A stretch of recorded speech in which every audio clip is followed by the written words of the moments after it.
News 7 Tamil, பொறுப்பும் பொது நலமும்.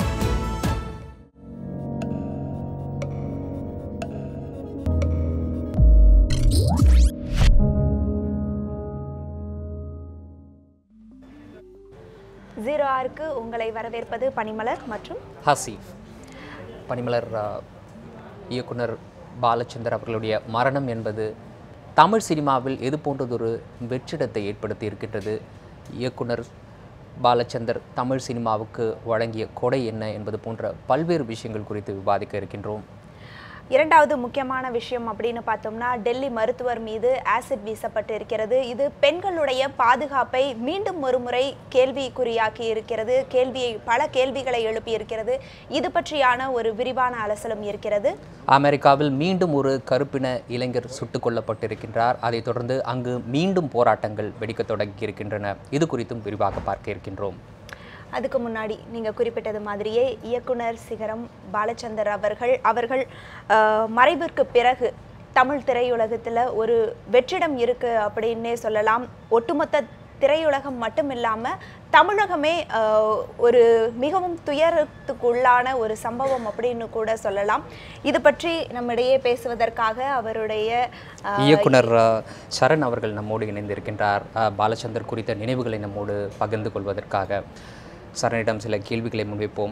குறிப்பாக இது போன்ற ஒரு மிகப்பெரிய துறையில் ஒரு மிகப்பெரிய ஜாம்பவன்களாக திகழக்கூடிய நபர்கள் அந்த துறையில் இனி இல்லை என்ற ஒரு செய்தியை கேட்கும்போது, அதே துறையில் பணியாற்றக்கூடிய உங்களை போன்ற நபர்களுக்கு முதலில் உதிக்கக்கூடிய எண்ணம் எதுவாக இருந்தது?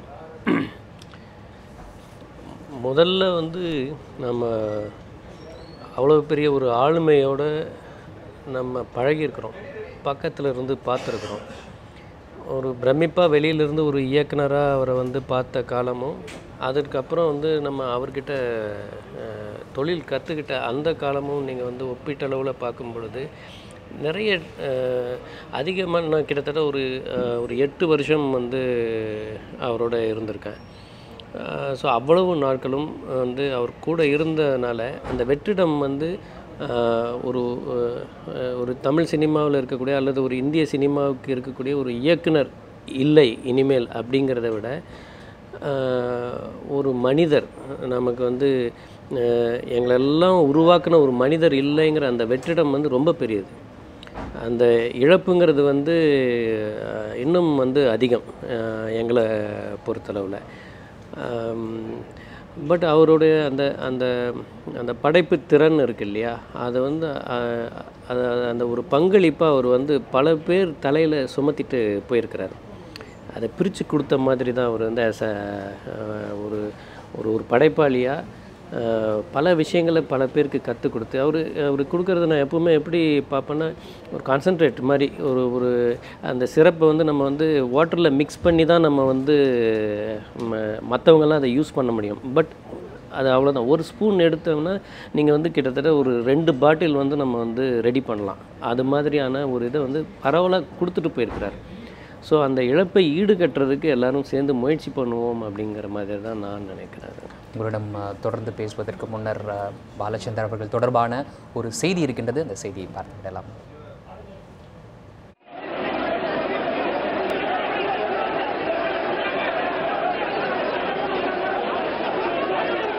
தற்போது நீங்கள் பார்த்து கொண்டிருப்பது இயக்குனர் சிகரம் கே பாலச்சந்தர் அவர்களின் இறுதிச் சடங்கிற்காக குடுமியிருக்கும் மக்கள் கூட்டம்தான். பொதுவாகவே நடிகர்களுக்கே அதிகம் முக்கியத்துவம் அளிக்கப்படும் திரைத்துறையில் இயக்குனராக தனக்கென தனியொரு சாம்ராஜ்யத்தை ஏற்படுத்தியவர் பாலச்சந்தர் என்பதையே இந்த இறுதி ஊர்வலம் எடுத்துக்காட்டியது. பெரும்பாலும் கதாநாயகர்களை நம்பி பயணித்துக் கொண்டிருந்த தமிழ் திரையுலகில் தன்னுடைய முதல் படத்திலேயே நகைச்சுவை நடிகர் நாகேஷை வைத்து நீர்க்குமிழியை இயக்கி வெற்றி படமாக்கிய பெருமைக்குரியவர் பாலச்சந்தர். 1975ஆம் ஆண்டு இவர் இயக்கிய அபூர்வ ராகங்கள் திரைப்படத்தில் அறிமுகமானவர் தான் இன்று சூப்பர் ஸ்டாராக உயர்ந்திருக்கும் ரஜினிகாந்த். அறிமுகம் செய்வதோடு நின்று விடாமல் ஒரு கலைஞனை எப்படி மெருகேற்றுவதெனும் கலையில் கைதேர்ந்தவர் இயக்குனர் சிகரம். நடிகர் இயக்குனர் என்கிற உறவை தாண்டி பல்வேறு பிரச்சனைகளிலும் ஒரு ஆசானாக வழிநடத்தும் பண்பை கொண்டவர் கே பாலச்சந்தர். இத்தகைய உயர்ந்த பண்புகளால் தான் அவருடைய மறைவு பலரையும் வெகுவாக பாதித்துள்ளது என்று கூற முடியும். அவருடைய புருஷன் கலை உலகத்துக்கே ஒரு மிகப்பெரிய நஷ்டம். அது எனக்கு வந்து ஒரு குரு மட்டும் இல்லை, என்னுடைய அப்பா மாதிரி, என்னுடைய வழிகாட்டி, என் முன்னாலேயே ஒரு மனுஷ ரூபத்தில் வாழ்ந்துட்டு இருந்த ஒரு கடவுள். இந்திய சினிமாவின் அடையாளங்களில் ஒருவராக கருதப்படும் கமலஹாசனும் இயக்குனர் கே பாலச்சந்தர் அவர்களுடைய பள்ளியிலிருந்து உருவானவர்தான். ஆரம்ப காலத்தில் ரஜினிக்கும் கமலஹாசனுக்கும் வாய்ப்பளித்து தொடர்ந்து ஊக்கப்படுத்தியவர் கே பாலச்சந்தர். இயக்குனர் சிகரத்தின் மறைவு தமிழ் சினிமாவிற்கே பேரிழப்பு என்கிறார் உலக நாயகன் கமலஹாசன்.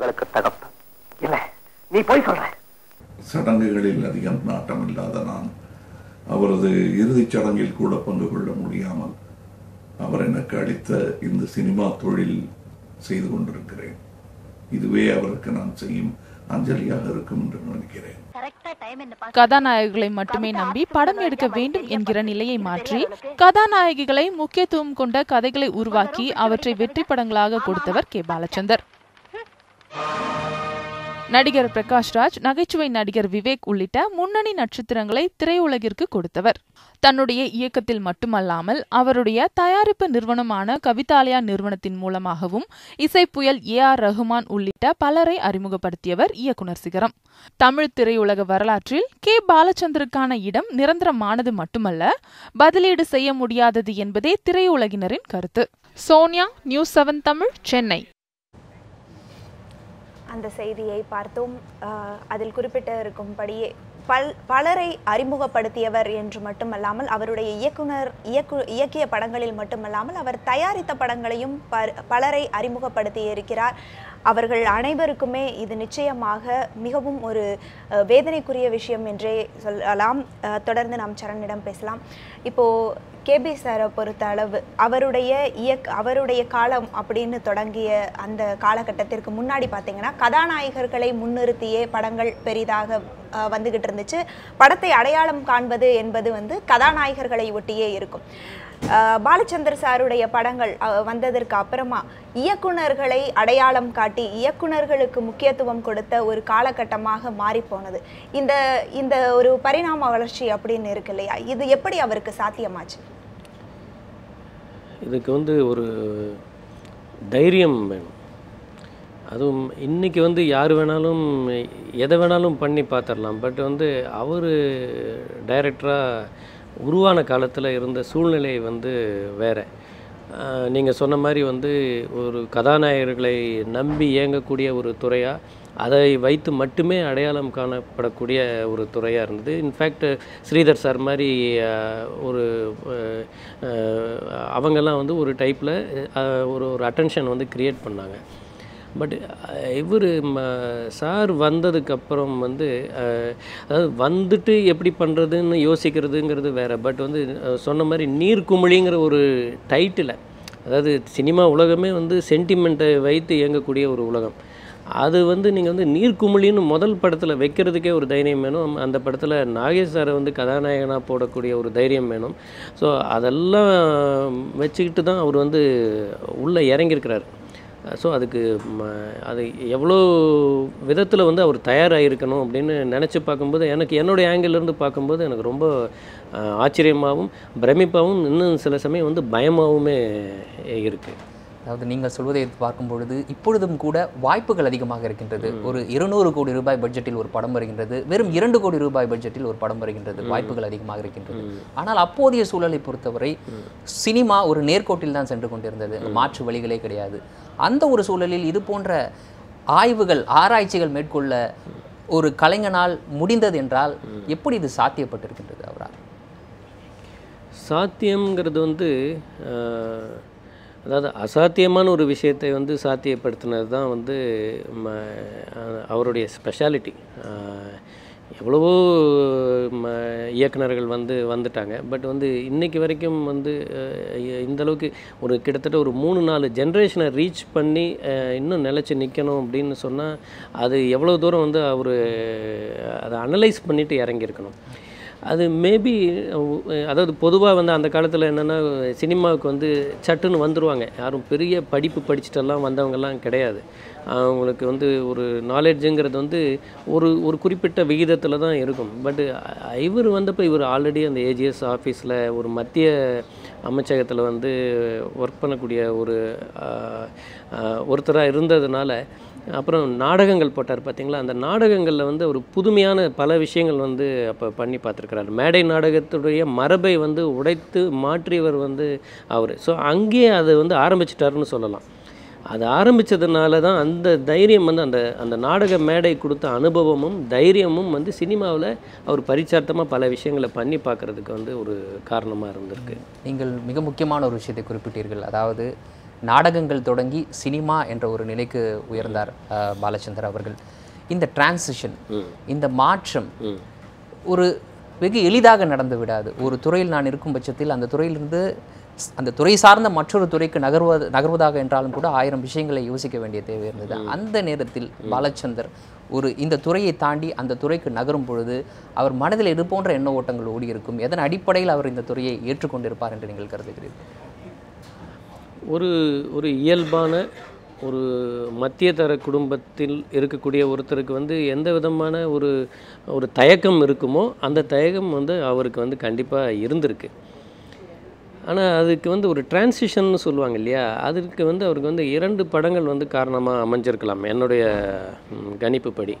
ஒன்று வந்து தெய்வத்தாய் படத்துக்கு வந்து ஒரு வசனம் எழுதினது, மக்கள் திலகம் எம்ஜிஆர் அவர்களுக்கு வந்து ஒரு வசனம் எழுதினது.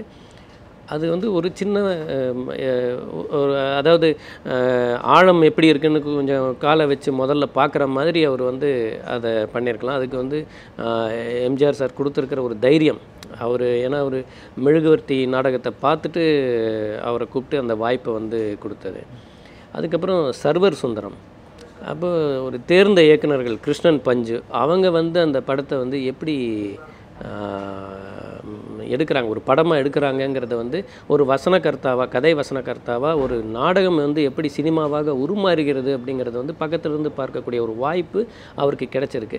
அதனால் அந்த ஒரு தைரியம் கொடுத்த நம்பிக்கையில் வந்து அவர் வந்து இதில் வந்திருக்கிறார். பட் அந்த தயக்கத்தை தாண்டறதுக்கு இன்னும் சிறிது காலம் பிடித்திருக்கு அவருக்கு. நிச்சயமாக அவர் இந்த தயக்கத்தை தாண்டியதன் காரணமாகத்தான் தமிழ் சினிமாவில் இவ்வளவு அருமையான படைப்புகள் நமக்கு கிடைக்கப்பெற்றன. இது குறித்து தொடர்ந்து பேசுவோம்.